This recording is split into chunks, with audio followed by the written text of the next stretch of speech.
At sa iba pang balita, gusto raw agad magbalik trabaho ni Senador Juan Ponce Enrile oras na makapagpiyansa. Sina Senador Bong Revilla at Jinggoy Estrada na nakakulong din dahil sa mga kasong kaugnay ng pork barrel scam, nabuhayan ng loob sa pagpayag ng korteng makapagpiyansa si Enrile. Nakatutok si Susan Enriquez. Nakaabang na ang pamilya Enrile sa kanilang bahay sa Dasmariñas Village para sa pag-uwi ng kanilang padre de pamilya. Matapos ang mahigit 1 taong hospital arrest sa PNP General Hospital, gusto na rin daw agad magbalik trabaho ng senador.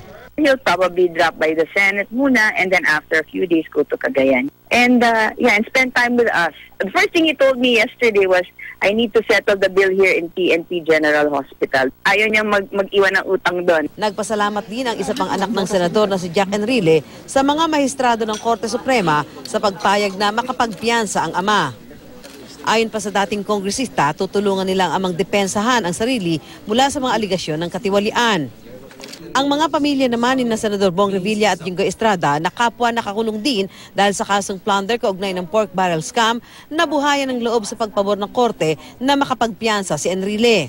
I really hope and pray that he'll also be given bail. Maraming salamat sa iyo at malapit ka na namin makasama muli. Binanggit lang naman natin yun, siyempre, dahil alam ko naman na may hustisya pa dito sa ating bansa. Oras naman daw na bumalik sa Senado si Enrile, muli siyang kikilalanin bilang Senate Minority Leader ayon kay Senate President Franklin Drilon. Malaking tulong din daw si Enrile para sa pagtalakay ng Senado sa priority bills tulad ng Basic Law on the Bangsamoro Autonomous Region. Kinwestiyon naman ng National Union of People's Lawyers ang pagpayag ng korte na makapagpiyansa si Enrile. Paano raw kasi maipapaliwanag sa iba pang presong may edad, may sakit at maging sa mahihirap na inmates kung bakit pinabura ng korte si Enrile. Susan Enriquez, Nakatutok, 24 Oras.